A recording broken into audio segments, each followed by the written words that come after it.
evening and welcome. We're extremely sorry for starting Face the Nation a bit late because of us experiencing some technical difficulty to get the audio linked to our studios in the Panama. I profusely apologize from our loyal viewers for getting on air late, 15 minutes late. But I assure you that the show is going to be very interesting today because we are talking about three important areas. That is transparency, good governance, as well as the state of the country's economy. The discussion today will revolve around the National Audit Bill. The National Audit Bill, which is now being spoken of, is being told by many industry professionals that this bill is similar to the one that was adopted in Ghana, which was introduced by the International Monetary Fund. If this is not the case, why isn't the bill being brought in as a white paper? Then comes the conduct of the former governor of the Central Bank of Sri Lanka, Arjuna Mahendran. 2 years ago, we as a network, Newsfirst, revealed what happened inside the walls of the Central Bank. But no action was taken. However, now the Commission of Inquiry to look into the bond scam has revealed many malpractices that has taken place within the walls of the Central Bank of Sri Lanka. And then, now there's talk about a local government polls. At least this year, will a local government polls be held, which has been delayed for many months? And will this question the popularity of the government? Important question, isn't it? Let me introduce our panelist this evening. Joining us this evening on the show is Mr. Kesaralal Gunasekara, former Member of Parliament of the United People's Freedom Alliance. Nice to have you on board, Mr. Gunasekara, as always. Also joining us this evening is Mr. Rusiripala Thendakon, a civil rights activist. Nice to have you on board as well, Mr. Thendakon. Yes. Also joining us this evening after a lapse of many months is Mr.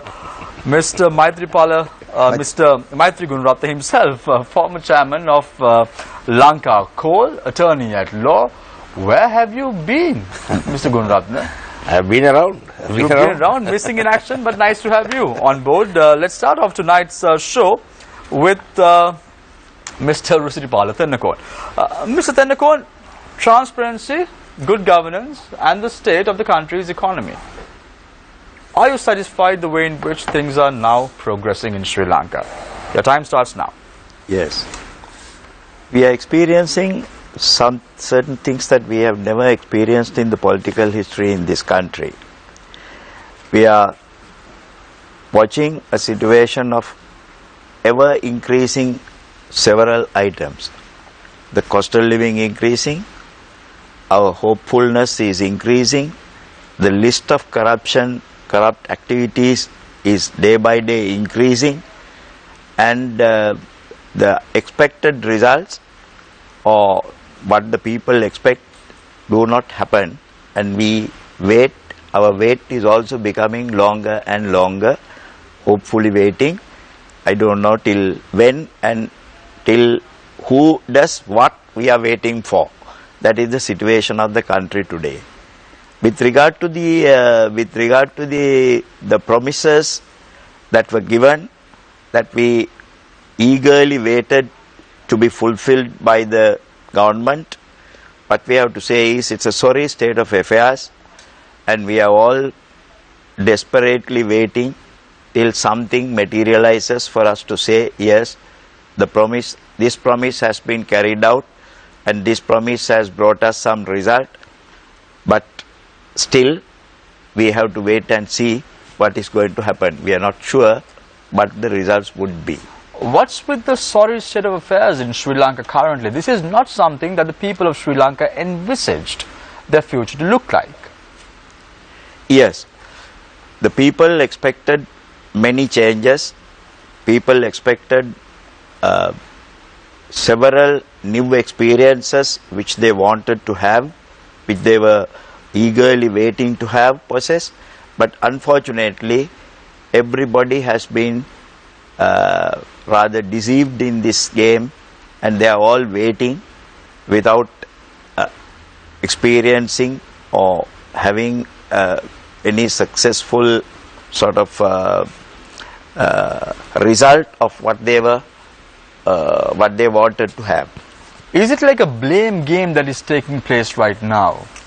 There appears to be some very serious incompatibility between the major parties of the government. I mean, that seems to be the main problem.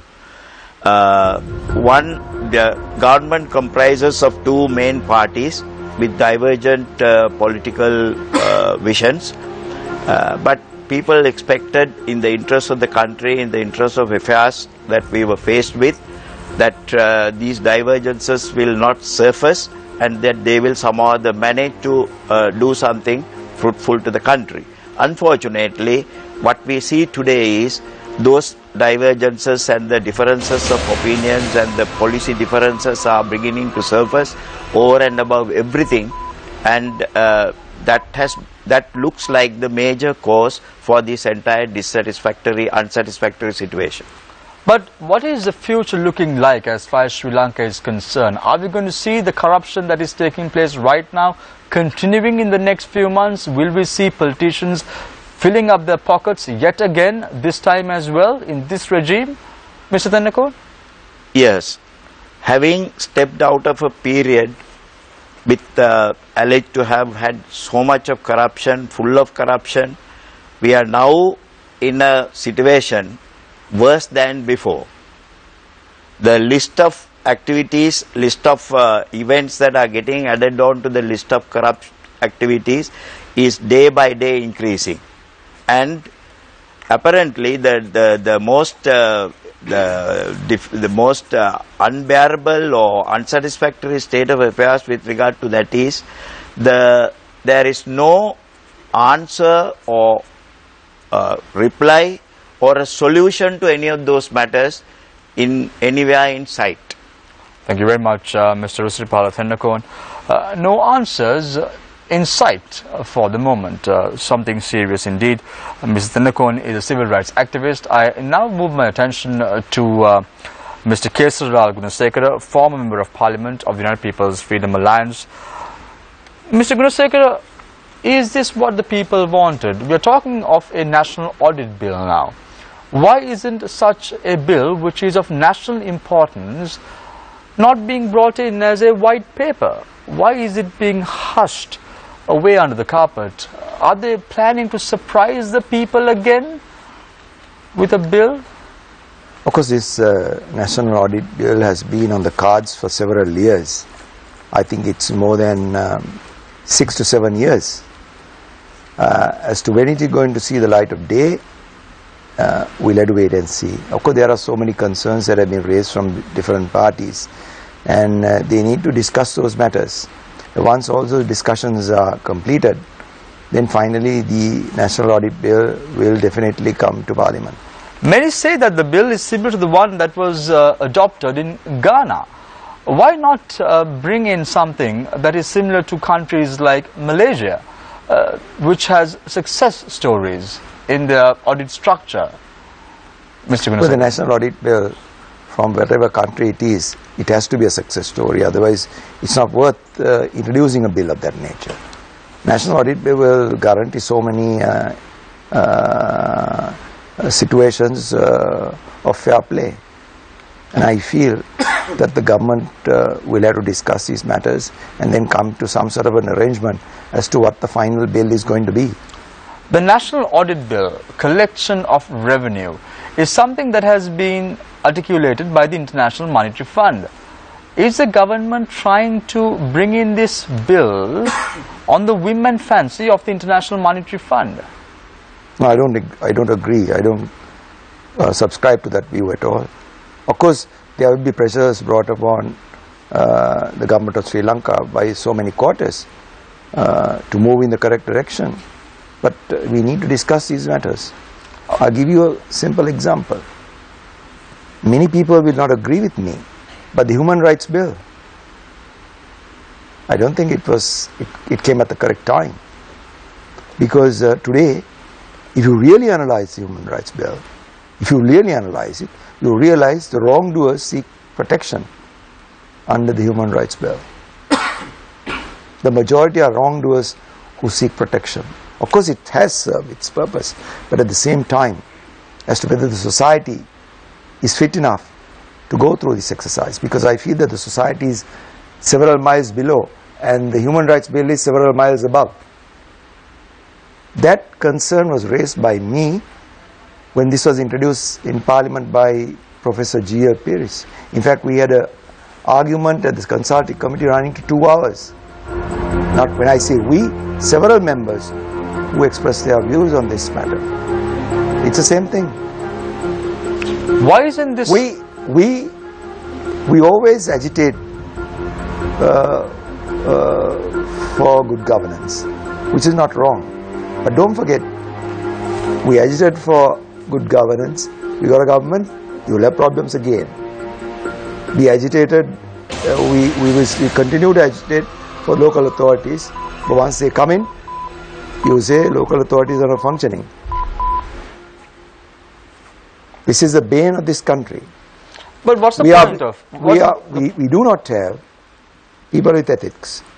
But what's the point of introducing bills or even acts in Parliament if you really can't implement them? Like the Office of Missing Persons, you cannot even execute or bring about a change in the country because of the constitutionality of the bill itself. You need to understand that the society also needs to be on the same level, otherwise it's not going to work.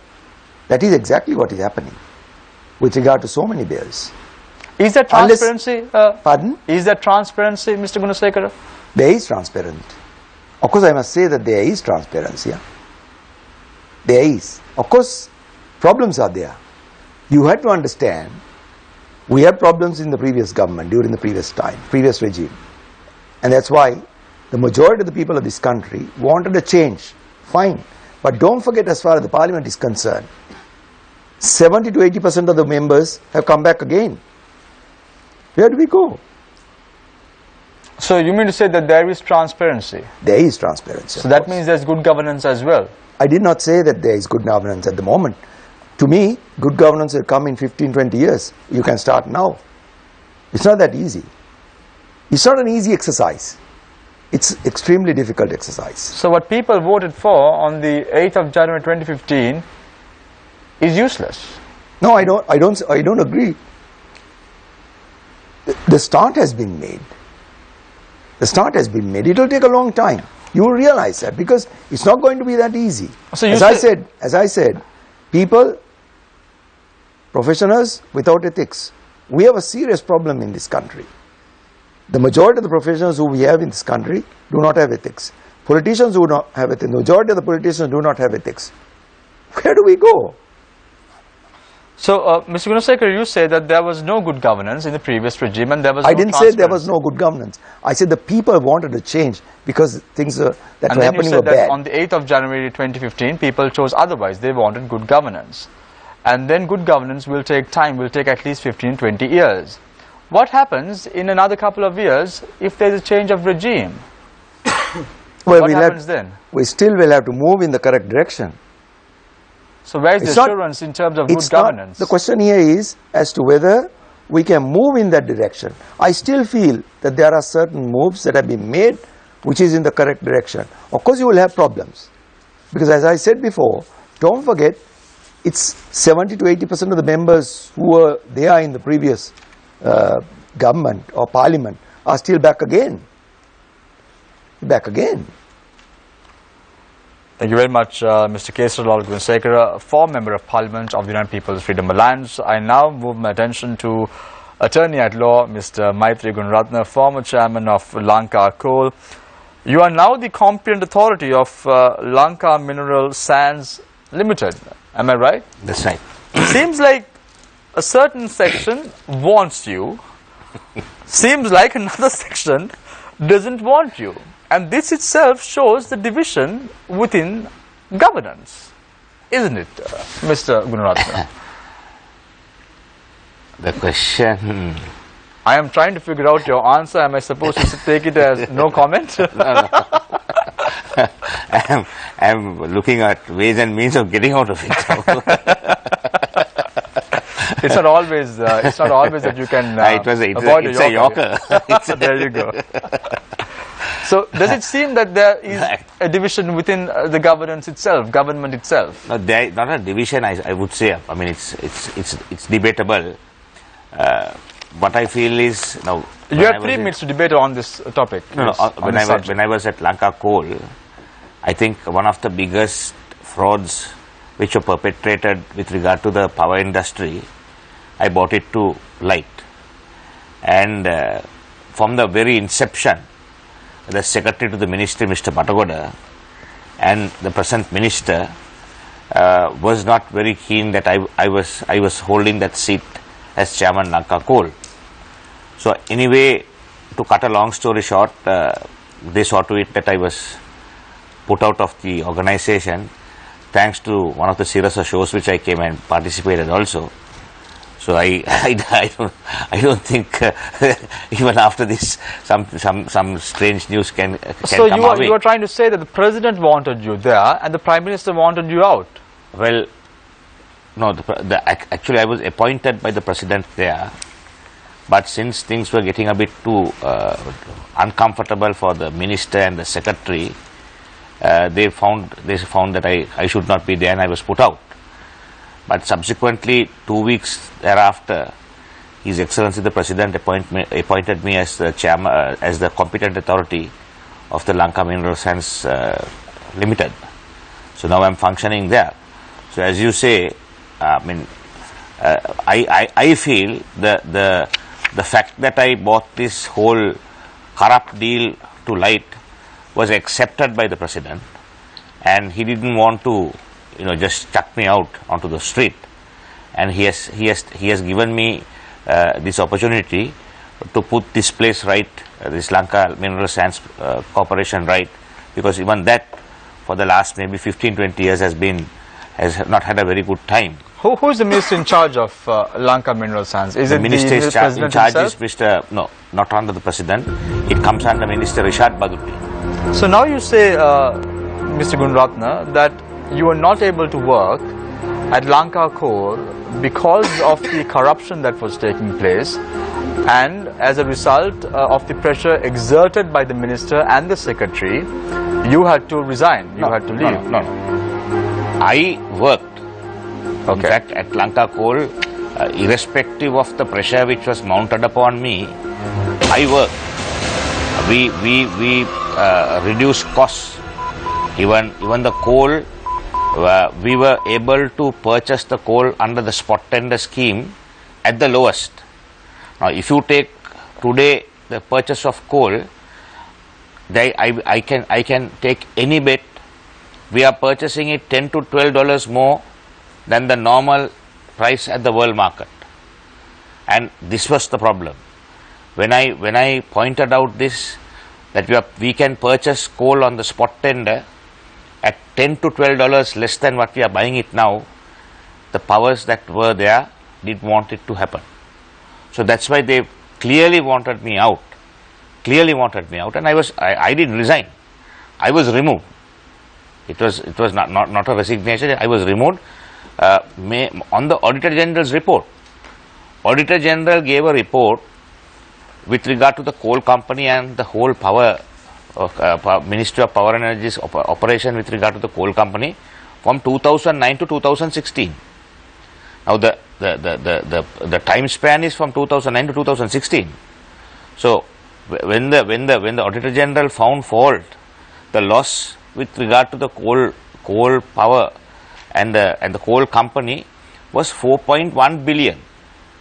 4.1 billion. That was during that period of 2009 to 2016. Now the secretary thought fit that this is an ideal opportunity to get rid of the chairman and dissolve the board. So that's what they did to get rid of me. That's what they did. So there was no one tried to stop me working. I worked. I did what I had to do. However, the court did issue a decree stating that your organization, Lanka Coal, has the authority to decide, Yes. and gave you the discretion. Yes. No. But Now, you did not come out with an answer. No. The court very clearly gave us the instructions to go ahead, cancel the tender, and call for fresh bids. They said they were shocked. They were shocked. The conduct of public officials, the Supreme Court, none other than the former Chief Justice said. So what did you do after this particular decree was announced by the court? I wrote to the supplier at that time, and I said, please cease from supplying any future coal, because we have got this decree from the Supreme Court. And then what was the response? And then they were willing to take it up. They accepted it. But then the secretary intervenes, and he calls for a meeting, and he says, he calls the company which was involved in supplying the coal, and he says, now there is a court order like this, but if you don't get the opportunity to supply the coal, would you sue the government? Yes, we will sue the government. And if you sue the government, will you ask for compensation? Yes, we will ask for compensation. So he puts two leading questions to the supplier, and he gets the answers he wants, and then he seeks the advice of the Honorable Attorney General, and the Honorable Attorney General says, might as well put this to the cabinet.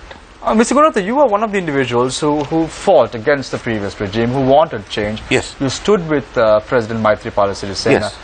And when there is a corrupt deal like this, you just withdraw. There is no talk. No. I never withdrew.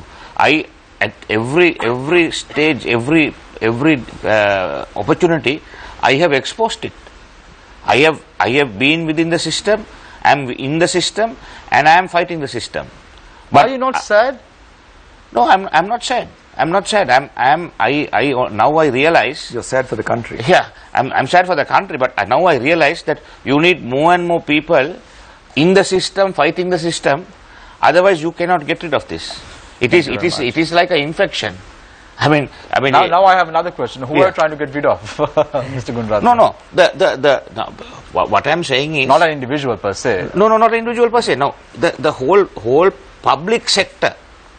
You take the public sector now. If you take the coal transaction, I mean, pardon me for going back to that, because that is one of the only transactions, corrupt transactions, which has got the certificate of the Supreme Court. Now, the bond scam, all the other scams, right? They are all evidence which now they are collecting the evidence.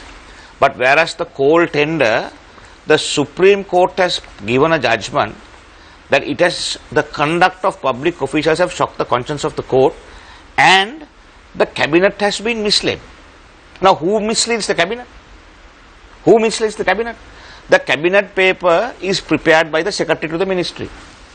The minister signs the paper. So, the minister is also partly responsible and submits it to the cabinet.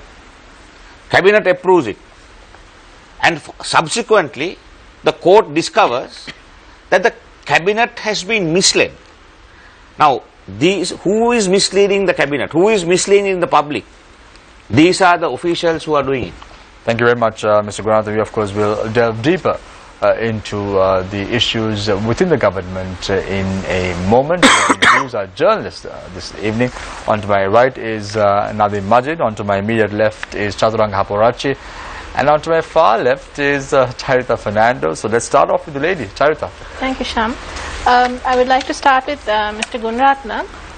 We were talking about the coal tender. The anti-corruption front I believe it was yesterday, said that the power sector corruption second only to the CB bond scam. Yeah. Right? So you also mentioned that you prefer to stay in the system and fight it. Yes. So how far have you progressed in holding people accountable for these losses? No. Where has your fight taken you so far? My fight has taken me. One instance is the Supreme Court has exposed the SCAP, that is the tender board, for having acted in a manner which has shocked their conscience. So now that is a clear exposure of how the tender board has functioned. Now, and this tender board is supposed to be all senior government secretaries to ministries. There are secretaries to ministries, there are members from the treasury, there are all senior public servants. So these senior public servants have sat on these tender boards, and the Supreme Court finds their conduct, completely shocking their conscience. So what more than that? That is one place where I have exposed them. They are completely, we have exposed them, they have removed all their clothes in public. So why haven't we seen further action? No, further action, in fairness, I brought it to the notice of His Excellency the President. He has referred the matter to the CID. I have made the complaint to the CID with regard to the fraud. The CID is investigating the matter. Now I have been asked by the bribery to come and make a statement, which it was for today, but unfortunately I couldn't go today. I'm going on Thursday. So whatever I have brought to the notice of the President, he has taken action. It may be a bit slow. I'm not saying no. It's a bit slow, but action has been taken.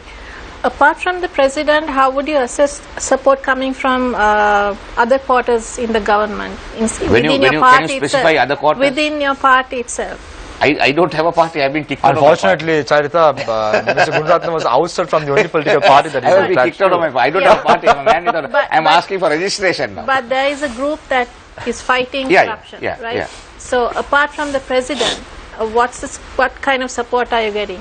I don't think there is any support from the government.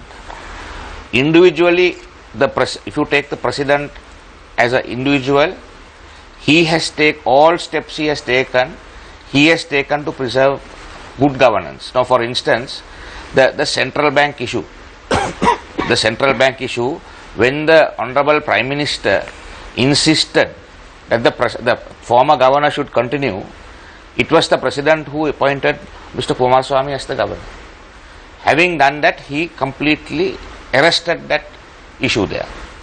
So, but just imagine if His Excellency the President didn't intervene and appoint Mr. Kumaraswamy as the governor, what would have happened? Now, the Commission of Inquiry, I mean, it is appalling the manner in which the evidence is coming out. Mr. Gunratnam, before we go to the Presidential Commission, now what we want, what the people of this country want is, but as we call it, concrete action. We want to see something happening. That's what the people want. So in terms of your situation, in terms of what we can see with regard to the coal deal, the only concrete action that has been taken, that has happened, is your removal. Yeah, correct. So in your fight, the fight in the system, the only thing that has happened is you have been removed from Lanka coal and put into Lanka mineral sands. Yes. So is that the right precedent to set to people, as you say, who are fighting corruption? It is not the right precedent, but unfortunately, when you are in a system which is so corrupt, right? The truth is the first casualty. So people who are fighting, people who are going against become the first casualty of it. So I would say I was a casualty, but still we continue to fight. I'm not running away and saying, oh, there is nothing that I can do. So therefore, just can't help it, let this thing go. I am still fighting it. Mr. Usiripala, I want to direct a question to you as well. Now, since we are talking about governance, we see that there is talk of the new constitution that is coming into power. The constitution, is it the thing that we want at present? Do we want a constitutional amendment? Yeah, we means the politicians want a constitution. Why? This has been now we have seen the constitution since the new constitution, since it was enacted in 1977. It has undergone 19 changes. 17 of these changes happened during previous regimes.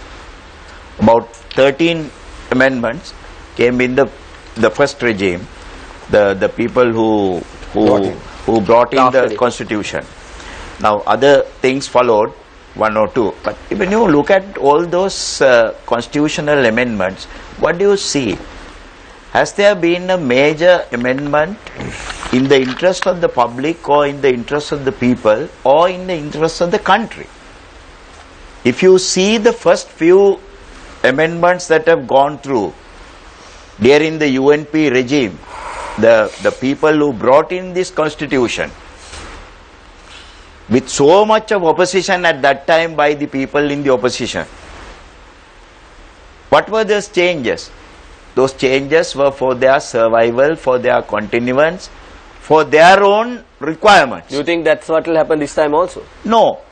with this background, in this background, we are strongly having suspicions as to why the same set of people, majority of them, who are now clamoring to bring about a constitutional change above all the other things that are priority-wise required in this country.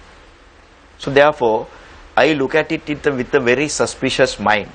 We don't need a constitutional change at this moment. Now, what is this constitution that change even that what they are proposing?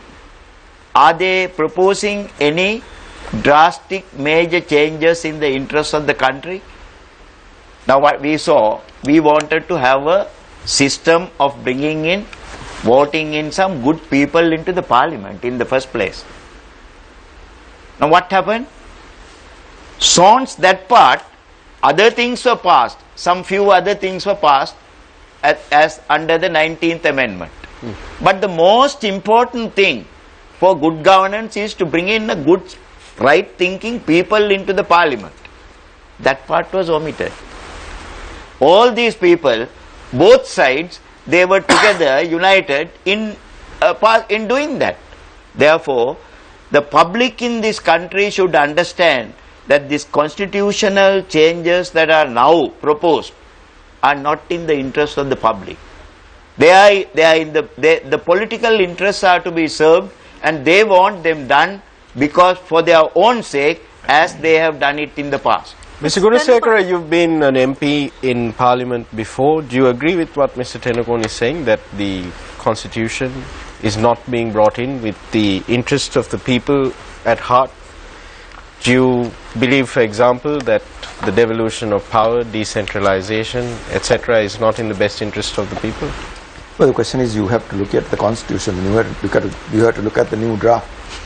Until you see the new draft. Do you think that this entire exercise is a waste? Pardon? Do you think this entire exercise in constitution making that's going on right now with the Constituent Assembly? Let me put it this way. I feel that there has been so many errors in the present Constitution, which needs correction.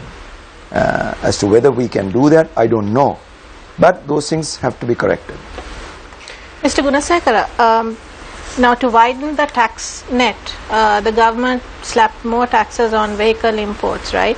Now last month vehicle registrations have dropped, and three-wheelers and mini trucks have drastically reduced. So those are the small businesses, the middle income segment.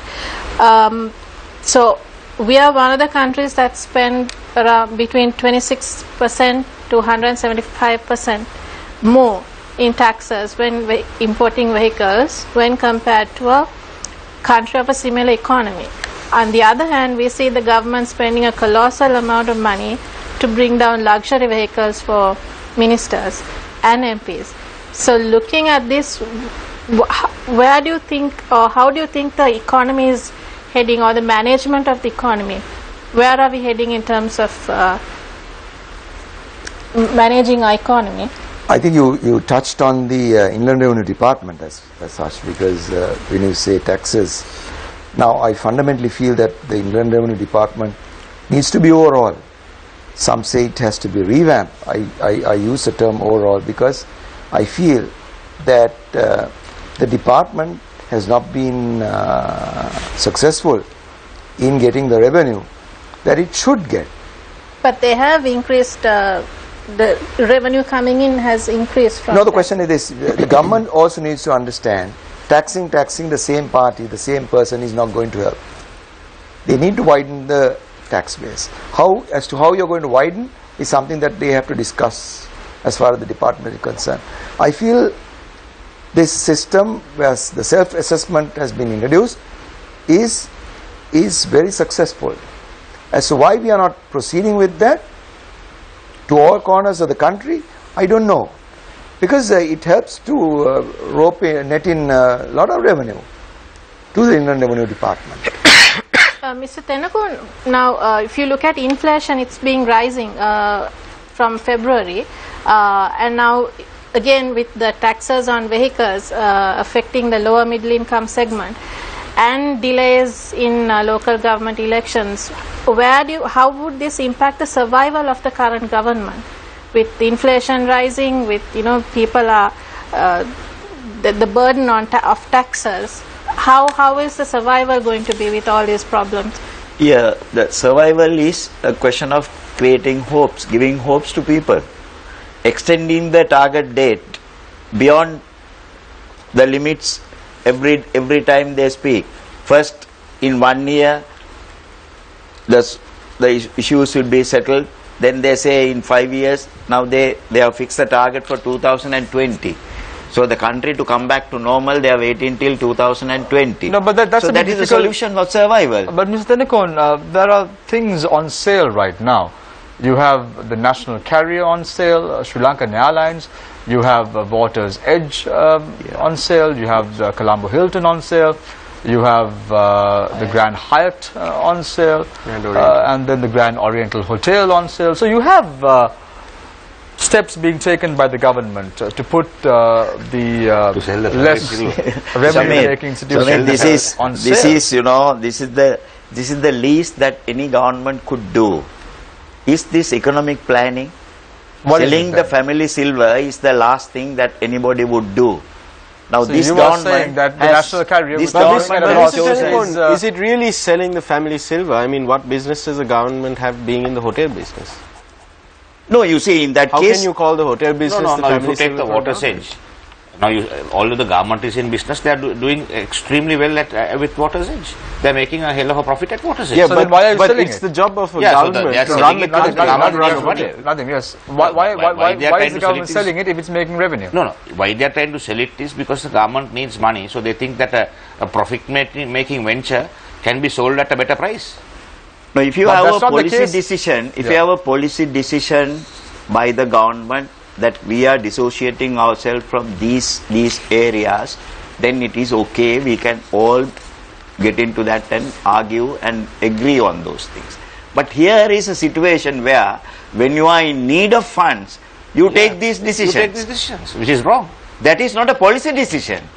These are desperate decisions by people who have no other way of making this country run. So you are saying, in other words, that this is not going to even sustain the country's economy, just putting a plaster on the problem. Not. I will tell you one example, Shamir. We have a Minister of Finance who goes to the prelates of the Mahanayakas in this country and show them a certificate that he has been chosen the best finance minister in this country. Disgraceful. This is third grade schoolboy's work now. For the finance minister to take a certificate and show it to the prelates to show that he is recognized as the most important or recognized finance minister in this country. I mean, this you can just see how this country is run by these people. This is a bit of a joke.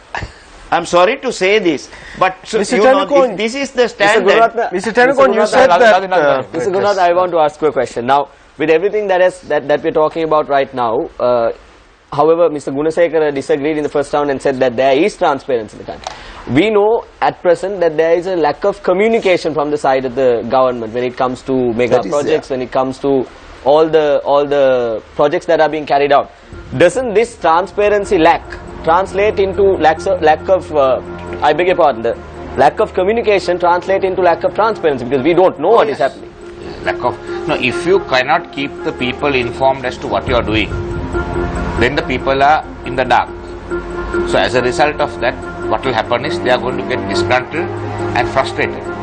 So as you say, Chaturanga, the fact that the government is not keeping them informed is certainly no, but that's hard to believe, Mr. Gunaratna, because never in the case of President Mahinda Rajapaksa's regime did he inform the public. The Colombo port, half has been given to the Chinese to run. No one is aware. No one is talking about it. When during the former Port Sovereign Chairman's time, it was decided to sell the port in Hambantota to the Chinese. Yes, so this is not being discussed again. That is the transparency which we have bought in this regime. During the previous regime, no one spoke about it, no one questioned it. But now, now if you take the Hambantota port deal, now it is being torn into pieces. It has been torn into pieces. It was the brainchild of the Prime Minister, the Minister of Economic Development, Now overnight they decided to give it to the Chinese companies, but today the Minister of Ports, the President, all of them have got together and said, no, this is not transparent. So this is the, I mean, although it may not be 5-star transparency, there is transparency which is setting in it, which is kicking into motion. Now that needs to be nurtured, it needs to be cultivated, and it needs to be carried forward. Mr. Gunratna, now since Samir brought up the previous regime as well, now the former president was accused of nepotism and having his own crowd benefiting of all the projects. Now the current Prime Minister is being accused of his friends benefiting from all the deals that are taking place. So it's a different phase, but the same thing that is happening. It is worse now than before.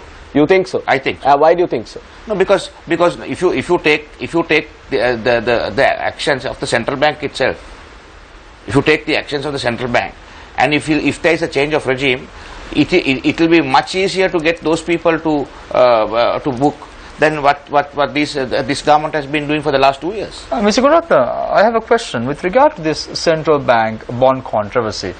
There were many issues that took place when the former governor, Ajit Nivad Cabral, was also the governor of the central bank, like the Greek bonds, the selling of the buying of Greek bonds with the EPF money, which went at colossal amounts of losses. How come these are not being investigated? No, but even that.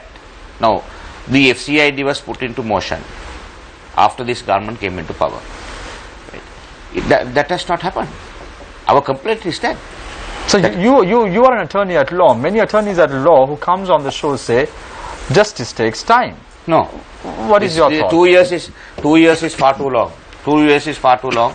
Justice delayed is justice denied, as you know, right? But what I'm saying is this could have been investigated. There is no political will to investigate. There is all deals which are being made. But with regard to the coal tender, Mr. Gunratna, there is not even a presidential commission. No. You were just transferred. That's right. Removed. So what do you have to say about that? No, I mean, as I said, I am a casualty of trying to fight the truth, trying to fight the system, fight corruption. That is inevitable. But that's what will happen then to everyone who is fighting corruption. No, if more and more people start standing up and fighting it, then this is not going to happen. So, Mr. Gunratna, you are trying to tell me that in 2 years' time you might come on the very same show, Face the Nation, and say justice delayed is justice denied because the coal tender is still not being investigated. No, the coal tender, in fairness, the CID has recorded my statement, and I know that they are going to investigate it. So give me 3 months time. I will not wait for 2 years. If you are kind enough to invite me again within 3 months, I will be able to bring an update. Mr. Gunratna, you indicated that if there was a change in government, it might be possible to bring them to book sooner, especially with regard to the central bank bond scam. Are you sure that would happen? Need I remind you of controversies such as Greg in the Colombo Stock Exchange? That happened under the previous no, what I'm saying is that it seems that these people, it seems that everyone is in cahoots with everyone, and therefore even if government changes, none of these people will really be brought to book. It doesn't matter whether it's in blue or red. I mean, the governor of the Northern Province, Mr. Reginald Kurri, said it very nicely recently. He compared it to a Vesak Torana, where all the lights light up separately. You get red, green and blue, but you go behind the Torana and you look at it, and all the wires are entangled. Someone said. Do you think that realistically you can expect a change of government to actually speed up investigations? No. What I'm saying is, if there is a change of government and the new government is serious in bringing these people to book, there is enough evidence with regard to the bond scam to bring them to book and for the courts to punish them. If there is the political will to do it, whether there is going to be the political will. How do you bring about that political will when everyone who is in politics is involved with each other? I mean, even if you look at the bond scam, that the company at the center of it, the sister of the former central bank governor, Mr. Cabral, his sister was a director in that company. Yeah, so what happened by her being in the directorate? What do you mean? what is the accusation that you bring as to have happened? It's not an during that accusation. period? This company at the center of it, Yes. Perpetual Treasuries, is at the center of this of this bond scam. Yes. He's been accused by the current deputy foreign minister, Yes. of being involved in the whole grain elevators fiasco in the Colombo Stock Exchange as well.